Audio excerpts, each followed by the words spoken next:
Good morning, my name is Beth Tapster. I work in the Staff Library Service at LTHT, and with my colleague Sally Hall, I'm going to discuss a very basic but effective improvement project that our small team has undertaken in the last few months after I attended the LIM intermediate course. The process that we improved is such a simple admin task that I feel almost a bit sheepish discussing it in this context, but we think that our experience demonstrates how versatile and effective LIM tools and attitudes are, and also why it's important to discover and tackle these small wastes throughout all sorts of different teams and functions in the trust. When I started the course, I had a few ideas for improvement projects that maybe seemed a bit more exciting than this one, but the Leeds improvement method made it clear that it was only by really listening to the people who are involved in a process that we can find out what the priorities for improvement are. And so it was talking to my colleague Sally about the frustration and waste in how we managed user registrations that made it clear we needed to start with this. So our challenge was to modernise the way we register our new library users and to design a process that would ensure our staff details were kept secure and up to date. And we actually discovered that 50% of the paper registration forms that belong to users that were no longer active, or perhaps they had left the trust. So we weren't really keeping in with information governance. So the team challenge was to find ways to reduce the waste that we found. And these centred on a number of areas. So reducing the amount of staff time that it took, and the potential waste that perhaps we could be doing something much more interesting and helpful to staff, for staff. And the other one was a waste of resource, so principally paper. And also to reduce the defects in the process itself.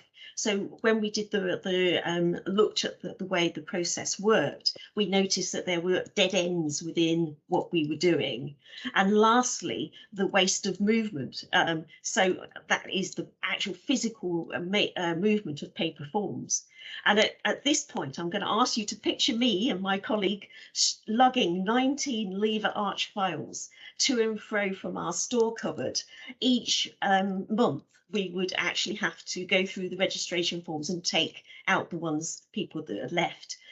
So, you're talking about roughly 10,000 paper forms. So it was all very good exercise for the biceps, but not much else. The most effective LIM tools that were used in this project were probably spaghetti diagrams and process mapping especially. These were great ways of understanding exactly what was happening with our previous process and also how we all wanted it to work in the future. Taking the time to visualise the process like this didn't just illustrate the problems that we already knew about, but it also revealed some fairly major defects that had perhaps been studiously ignored in the past. At several points, it felt like we had opened a bit of a can of worms, and when we encountered obstacles, especially around IG requirements, that meant that our improvements were going to be a little bit more complicated than first hoped. There was maybe a bit of regret at having uncovered these issues. But because we had this LIM framework to guide us, and because we'd all now really clearly seen the waste in our process, we knew we couldn't continue to ignore it. The key to success with this improvement was collaboration, communicating openly and without hierarchy about things that weren't working. Although we struggled to find the time or opportunity to collect detailed metrics, the tools we did use had enough of an impact to motivate us. So thanks to this project, we have finally done away with paper registration forms altogether. We've also made use of Power Automate to minimise staff time spent doing basic data management tasks, as we really didn't want to just replicate the existing waste in a new digital system. These processes now take much less time, but even more importantly, they work properly. We've done away with the dead ends, and the user information we hold is now accurate, current, and complies with relevant guidance.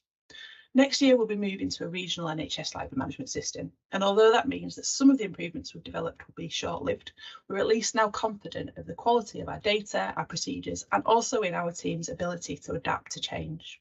So in terms of what went well, it certainly raised the confidence of the team in using a more collaborative style of working. And it also encouraged cross-team cooperation within the wider medical education department and the information governance. And Beth made the library team feel more involved in decision making, and she really helped us realise that we could affect real change. And it was just as important was that the project helped to instill a newfound confidence in how we collect and store data, as well as I think it imbued a new way of thinking, and the LIM way basically. And you know that Beth was really instrumental in that. So the key learning that we wanted to share with everybody is that there's no process in the trust that's too basic or too unimportant to be worth improving. Although what we do in our team isn't directly related to patient care, we're here to support all trust staff. Saving time and improving staff morale in our team by getting rid of inefficient, ineffective processes means that we improve our capacity and our motivation to deliver a better service to LTHT staff where it matters most. We did this project at a less than ideal time. We've got staff vacancies, a lot of change taking place. We had to keep the improvement really simple because of this. And although in future I'm keen to make use of more LIM tools for collecting metrics, quantifying improvement, we're glad that we found a way to make this change happen now. There's a lot more basic processes in our team that we want to improve, and we've already made a start with several of them. Because we successfully carried out this project and we worked in a really collaborative bottom-up way, all of us are keen to keep learning so that we can really integrate the lead improvement method throughout the way that we work, even if it does mean that we discover any more tons of worms hiding away in our processes. Hi everyone, yes, I'm Alice. I'm one of the ST6 registrars in A&E at the minute, and I started to look at patients who came into A&E with a fractured hip, or what we call it, fractured NOFs, which is neck of femur.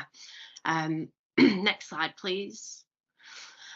So I noticed through a few shifts that patients with fractured NOFs were waiting in A&E for absolutely ages, and we already had a pathway and it was clearly not working.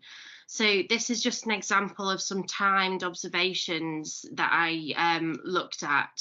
So a patient came in at 10:30, an x-ray was booked at 11, the x-ray was done at 20 to midnight, seen by an A&E doctor at 4 o'clock, and then TCI means to come in to book in a bed at 4:30, and then eventually leaves A&E at 2 o'clock the next day or later on that day.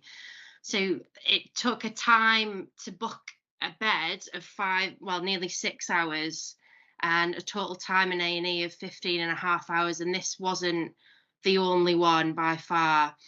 So I started to look and think, why was this happening? And actually, if I could improve this bit, then it would fit very nicely with the 7 C's, reducing finance, potentially reducing overall length of stay, quality improvement, and hopefully give a bit of feedback back to the A&E nurses to say that actually we can change something and improve staff morale. Next slide, please. So actually, through the timed observations and asking some A&E nurses on the YAS triage desk what was actually happening, it seemed to be that the x-ray was done, and then it solely relied on the same A&E nurse to review the x-ray. Now, A&E nurses, they're very good at picking up the x-rays, but they're not trained to review x-rays. Sometimes they have to go to a doctor to have a look at the x-ray. So as well as that, they've got a ambulance corridor sort of filling up with patients, trying to get them off ambulances. So I felt like it was a really unrealistic expectation of the A&E nurses to be able to do this. And one night we had 6 patients with fractured hips, and it was just so unrealistic, this model. So I, with liaison with a few A&E sisters and the lead for radiographers, I got the radiographers to now ring through when they see a confirmed hip fracture. Really simple. They just give a phone call to the PFC phone, which is patient flow coordinator.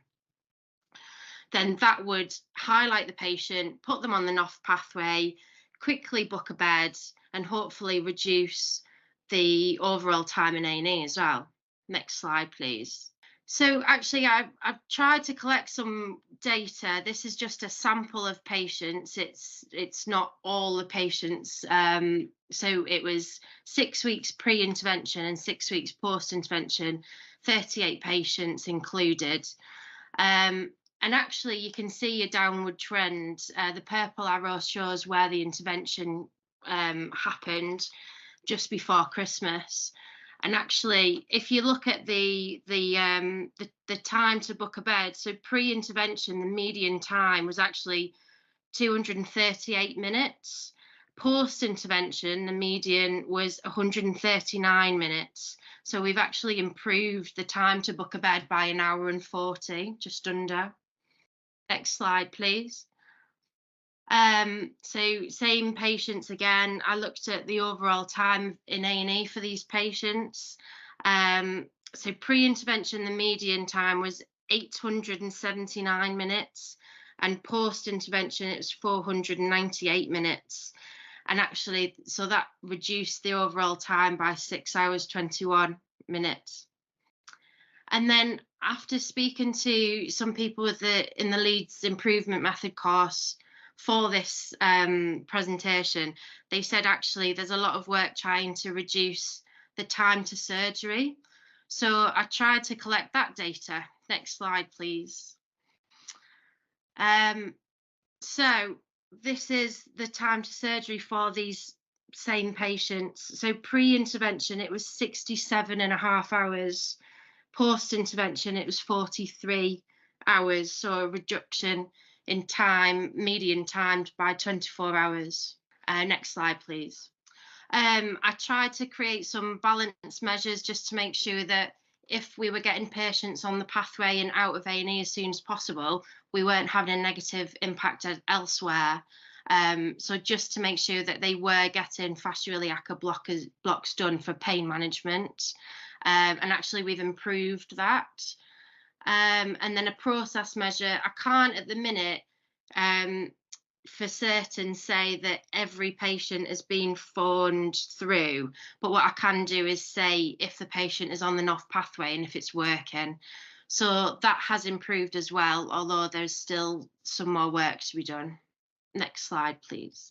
So actually, it was just something really simple that I thought, gosh, this just isn't working. And after just a few conversations with people, it was really taken up really well. And so the enthusiasm by the A&E nurses and the radiographers has made a real difference. And I don't think I would have been able to do it without people's input. Next slide, please. So yeah, in the future, I think I'd start to collect data from the beginning, because then I wouldn't be keeping going back and forth and trying to collect more and more data as I find out more about different bits and bobs. But this just shows that this piece of work is just a tiny intervention that can make a really big difference.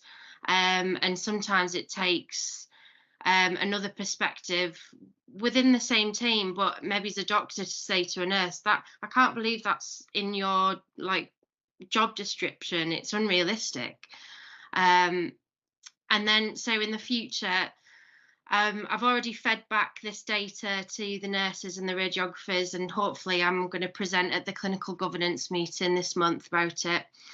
I've already spoke to the lead clinician in A&E to improve the NOF pathway, and we should hopefully just keep talking about it and more education to increase the percentage of patients on the pathway. So yeah. Hi, my name's Adam Jones. I'm a oral surgeon in the Dental Institute, and I'm here to report on our nitrous oxide engagement project, which is a quality improvement project I ran alongside my Leeds Improvement Method training earlier this year.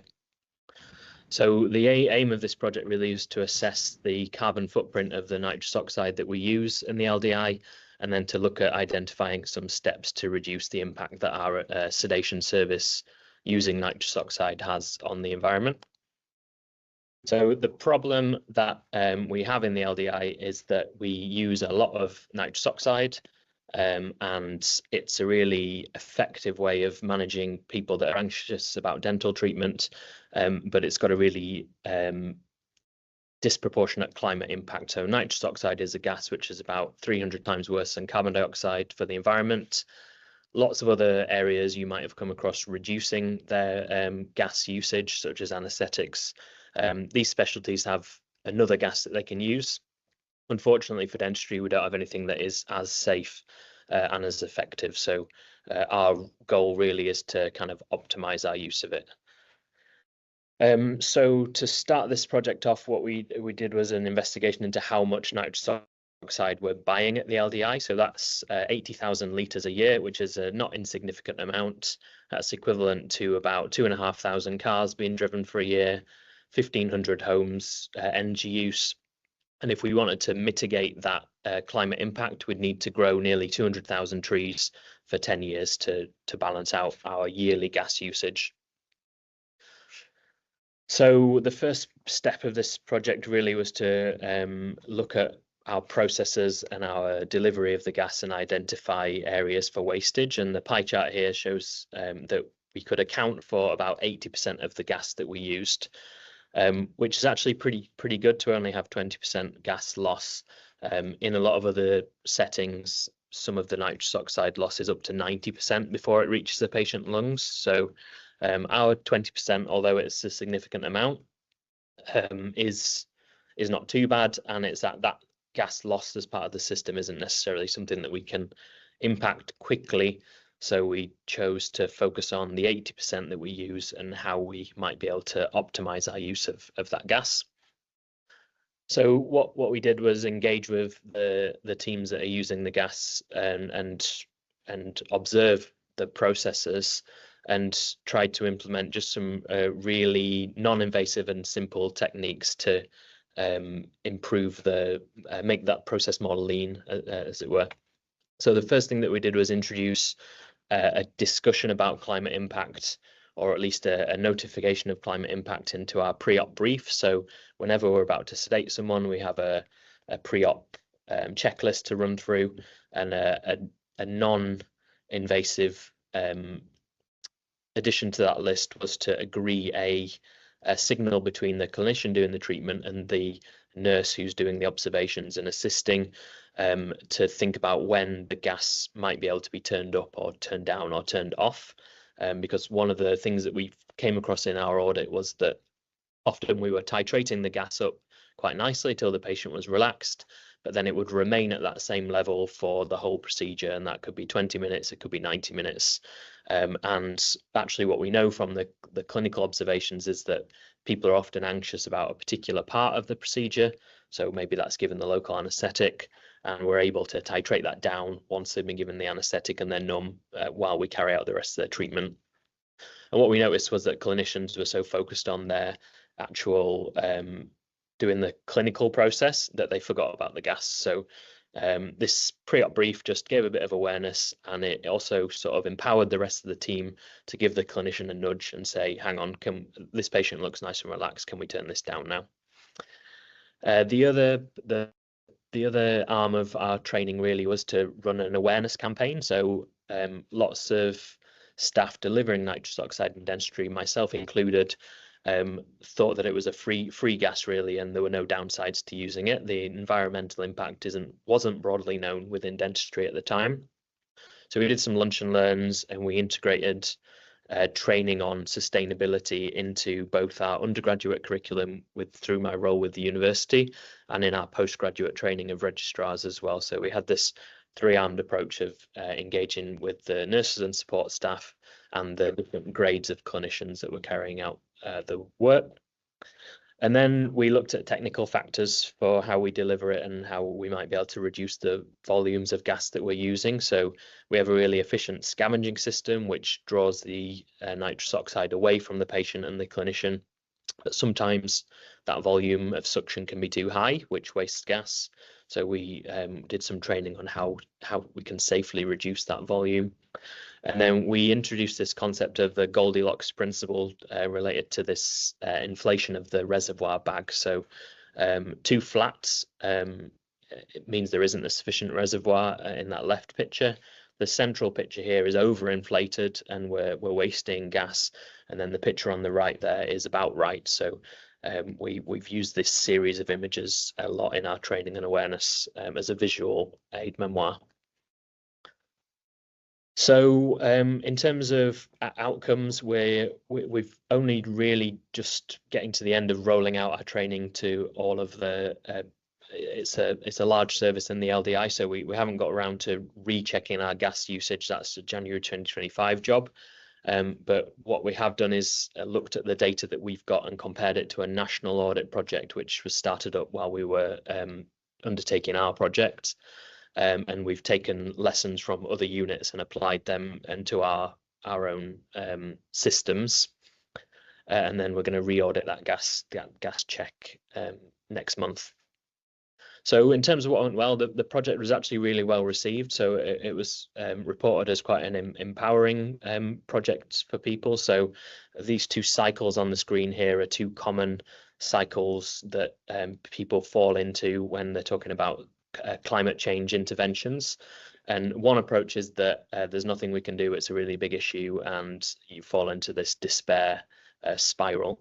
And actually people reported that being made aware of the big impact that they could have through their healthcare work rather than just small interventions at home has actually helped staff to feel more positively about the role that they can play in climate change, and also to think about how they can apply the same thinking to their own practice in different ways as well, and make that societal contribution. And then enthusiasm for making the changes was really high. So I think that was key to the success of the project, is that we consulted with the staff on the ground and asked them for changes. So the pre-op brief idea didn't come from the auditing team, the quality improvement core team. That was a suggestion by the clinicians and nurses to make it, and that's been the key thing that's made a big difference, really. I think in terms of what we would do differently, there's very little really. It's gone very well. I think one of the things that we'd like to do is engage with the medical gas suppliers with that, about that final 20%, because what we think is that 20% of gas is left in the bottles, which are then returned to BOC and then vented to the environment without any processing. So that's one of the next steps. And key learning for us really was around empowering staff to take responsibility and to get involved and to make small changes which have a big impact. So adding just one line to the brief has had more impact than we could have envisaged, really.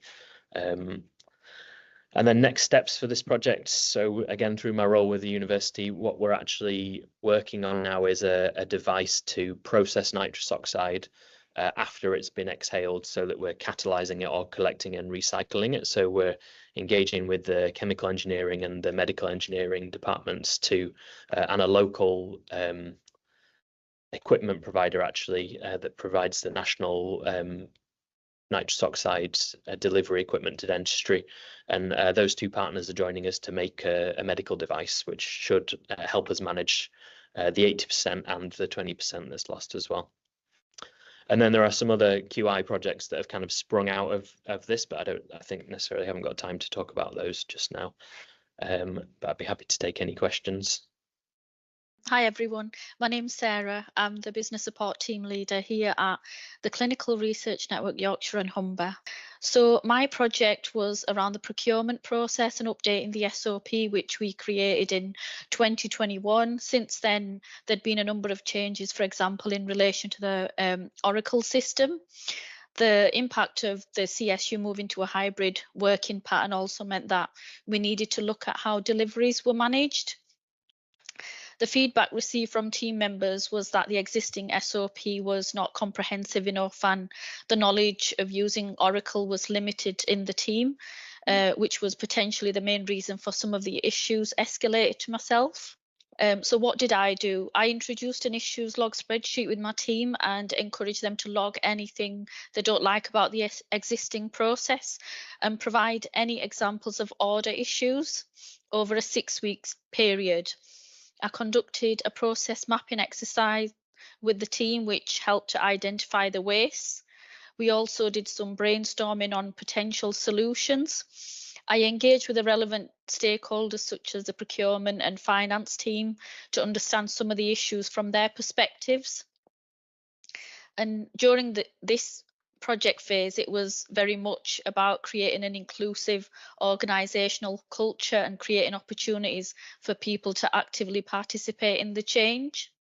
So this slide, it shows the top 4 wastes that we identified against the outcomes, which included an SOP, a team rota for managing deliveries, a robust invoices tracker, and staff training sessions, and the implementation of a purchase order form. Qualitative data was used to measure the success, and this slide shows the positive feedback received from staff with regards to the new SOP.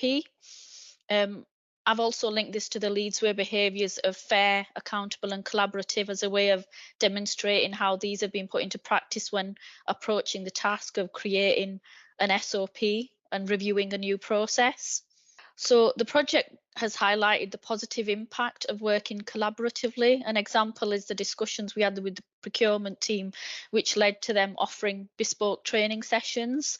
The interventions haven't just resulted in efficiencies in the process, but also clarity on roles and responsibilities. And the positive feedback from staff highlights this. The main challenges, I would say, was gaining access to quantitative data and the time commitment for completing the 4 PDSAs simultaneously. So I just wanted to summarise by reflecting on something I learned as a team leader during this project, which is that leadership is not about doing everything yourself. It's about inspiring and energising your team to lead the change. Thanks for listening.